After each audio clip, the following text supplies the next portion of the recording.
Aku Salsa. Nama kamu siapa? Rehan. Kalau saya Barnet. Iya, coba buka dulu. Ya, silakan dibuka. Ya, aku di sini tuh kayak disuruh penelitian gitu nih dari kampus aku. Kayak misalnya kalian itu di sini tuh belajar apa aja sih, kurikulumnya tuh apa. Kayak tadi kan kalian belajar di PTN tuh dari UUD kan. Gitu. Kayak seputar-seputar gitu deh. Nah, di sini tuh aku pengen nanya ya, lingkungan di sini tuh pertemanan kalian tuh gimana sih gitu? Kalian maksudnya saling akrab kah apa gimana gitu? Saling ngerangkul sih, kayak sering-sering ngobrol kan perasaan lama deket gitu. Iya, benar. Terus saya mau nanya nih, kalau boleh tahu nih, pelajarannya susah-susah apa enggak? Atau yang gampang gitu, ada nggak sih? Susah sih paling di bahasa Inggris doang. Bahasa Inggris doang. Kalau yang gampang tuh, yang enak, seru banget tuh di mana tuh biasanya? Matematika sama biologi. Waduh, ini Keren. keren. Matematika kalau boleh tahu babnya udah masuk apa nih? masih bab kelas 4. Nggak apa. Santai. Saya juga ngalami kelas 4. Iya. Gak mungkin saya tiba-tiba kelas 1 tiba-tiba langsung kelas 6. Terakhir itu garis-garis vertikal. Wah, garis segitiga saya suka nih. Yang itu kan yang segitiga itu atau yang bukan? Yang garis vertikal yang bikin garis segitiga atau yang kayak salib gitu. Iya. Ada ya. sama plus gitu. Kartesius ya. Iya. Saya mau nanya lagi nih. Kalau bagi kalian tuh berdua sekelas kan? Ya benar sekelas. Bagi kalian tuh guru-gurunya atau apa guru-gurunya atau penjaga sini enak nggak atau apa galak atau enggak? Coba nanya anak. Tergantung kita sih, kalau kita kayak apa sih melanggar aturan tuh pasti ada konsekuensinya ya. Iya benar. Tapi udah kayak orang tua sendiri kan ya pasti. Iya. Terus pelajaran favorit kalian apa? Biologi. Tapi di sini tuh aku mau nanya, kalian diajarin ini juga nggak sih kayak komputer gitu-gitu ada? Ada. Oh ada. Itu belum diajarin. belum. Baru pengen doang. Lagi anak SMK dulu. Oh, anak SMK. Ya.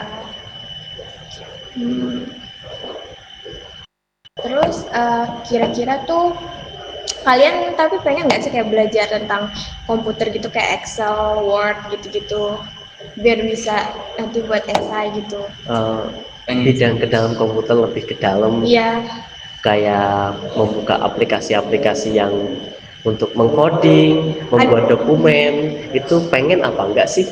Kan bisa kalau kalian suka nulis cerita kan bisa tuh nanti diketik gitu.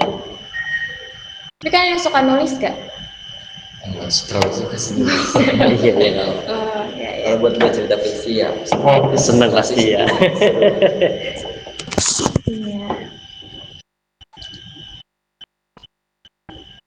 Terus guru-gurunya tuh apa sih maksudnya? Kayak ngajarnya tuh sistemnya konsepnya gimana? Kayak pakai PPT, apa kayak di PowerPoint gitu, apa ngajar tulis, apa pakai buku gitu? mungkin kayak random sih. Oh random ya. Berarti setiap guru bakal ada beda-bedanya. Tiap hari itu kayak misal hari pertama menggunakan alat tulis biasa, hari kedua menggunakan. Assalamualaikum warahmatullahi wabarakatuh.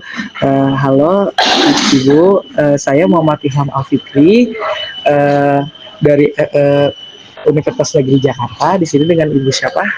Saya Aulia. Saya mengajar mata pelajaran IPA.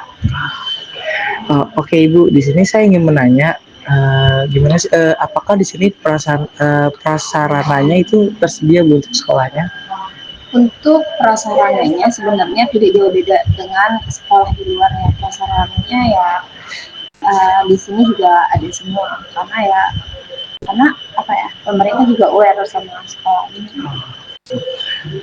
Apakah Ibu sesuai dengan bidang studinya untuk mengajar di sini? Ya, saya sesuai sama bidang studi saya. Nah, kebetulan saya ini dari jurusan pendidikan fisika. Nah, untuk di SMP kemungkinan ya di IPA kan. Oke, selanjutnya apakah Ibu menyisipkan kayak kegiatan kreatif untuk siswanya? Kalau untuk kreatif em, lebih ke praktek sih, Oh, praktek. praktikum. Eh, apakah ibu kalau misalnya ada kayak seperti khusus program khusus gitu untuk anak yang kayak males untuk nggak mau belajar? Kalau kayak gitu kita kasih challenge aja sih kali ya ke anaknya gimana. Soalnya biar dia ke apa namanya trigger gitu buat dia mau belajar. Oke, siap. Syarat untuk jadi siswa sini kayak gimana sih Bu? Kalau saya kan memang Harus ada kasus ya. harus ada khusus saya. Iya dong. Kan karena nggak sembarangan anak bisa masuk ini juga kan, dan nggak sembarangan orang bisa masuk sini juga. Berarti anak-anak dari luar itu nggak bisa masuk ke sini untuk belajar di sini? Nggak bisa. Mungkin ada di PKB itu. Oh ya, oke siap. Nah untuk kurikulum di sini makanya apa ya? Kalau merdeka Sama. sesuai sama arahan dari pemerintah. Oh, oke. Ibu, terima kasih. Terima kasih deh Ibu. Sukses ya. Iya Ibu, kasih. Baik, saya mulai ya Bu. Bismillah. Sebelumnya perkenalkan, nama saya Marsya Fadari Panggi dari Program Studi Pendidikan Teknik Elektronika Angkatan 2025. Boleh Ibu perkenalkan dulu nama Ibu dan juga jabatan Ibu? Oh iya, saya namanya Ibu Rita. Di sini kebetulan saya dikasih kepercayaan sebagai kepala sekolah SMP istimewa namanya, yang ada di LPKA ini namanya SMP istimewa. Baik, kita langsung aja ke pertanyaannya ya Bu ya. Ya baik, menurut Ibu bagaimana langkah-langkah sekolah dalam merencanakan pembelajaran untuk guru-guru?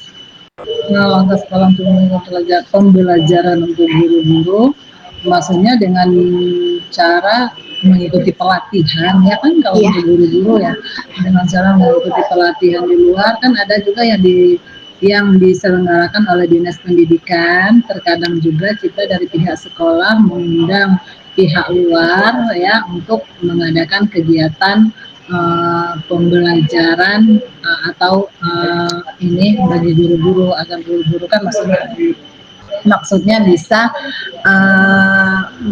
terarah ya untuk mengetahui ilmu-ilmu atau kurikulum-kurikulum terbaru bagi anak-anak siswa istimewa di sini. Baik.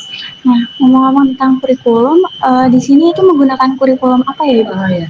Kita kan sebenarnya kita masih kurikulum merdeka, cuma kita untuk tahun 2025 ini, tahun pelajaran 2025-2026 ini, kita tetap kurikulum merdeka, tapi ditekankan untuk pembelajaran mendalam kan sekarang ya. Kalau untuk maksudnya Menteri sekarang ini kan untuk pembelajaran mendalam untuk siswa-siswa kita. Jadi maksudnya pembelajaran mendalam itu seperti ada coding gitu kan. Coding itu kan maksudnya tertuju kepada pembelajaran komputer misalnya seperti itu sih. Tapi kalau di sini sih untuk pembelajaran komputernya masih terbatas sih, masih yang dasar-dasar aja gitu. Kalau pembelajaran mendalam itu kan harapannya siswa betul-betul paham, bisa mengeksplor atau mengaplikasikan apa yang dia pelajari gitu, seperti itu sih. Kita sebenarnya di sini Mbak sama seperti di luar, jadi kita mengikuti kurikulum di luar, apapun maksudnya kurikulum merdeka di luar kita harus mengikuti, walaupun mungkin kita tidak seperti yang maksudnya persis seperti di luar banget, karena kita sebagian besar guru kita itu adalah pegawai LPKA gitu.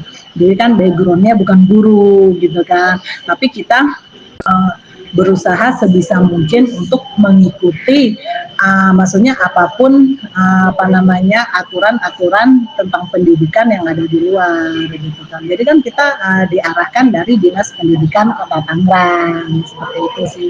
Jadi kita apapun itu kita ngikuti dari luar, seperti misalnya soal-soal ujian kita sama seperti yang ada di Kota Tangerang, dengan semua siswa yang ada di Kota Tangerang, sekolah yang ada di Kota Tangerang, maksudnya kan semua mata pelajaran, terus seperti AN, terus asesmen nasional ya kan, seperti TKA gitu kan. Sekarang kan ada TKA yang namanya ya, yang tes kemampuan akademik untuk siswa kelas 3. Nah, misalnya SMP yang kelas 3, SMA yang kelas 3 gitu kan. Kita berusaha sih untuk mengikuti itu semua biar anak-anak kita juga kan sama lah seperti di luar, walaupun mungkin ada perbedaan-perbedaan sedikit seperti jadwal jam mengajar. Kalau kita di sini kan sampai jam 11.30 gitu kan, karena kita ada kegiatan lain anak-anak di sini.